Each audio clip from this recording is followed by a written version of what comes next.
नमस्कार मंडळी, आज आपण बघणार आहोत रताळ्याची खीर. अतिशय पौष्टिक. चला तर मग रेसिपीला सुरुवात करू. सगळ्यात आधी रताळे स्वच्छ पाण्यात धुवून रताळ्याची साल काढून आपण त्याचा कद्दूकस करून घेतला आहे. आता आपल्याला याची खीर बनवायची. मध्ये आपण 1 चमचा तूप टाकून घेऊ.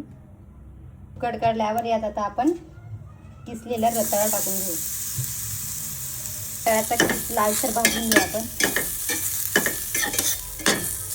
आता किस लालसर भाजला गेला आहे. यात आपण दूध टाकून घेऊ.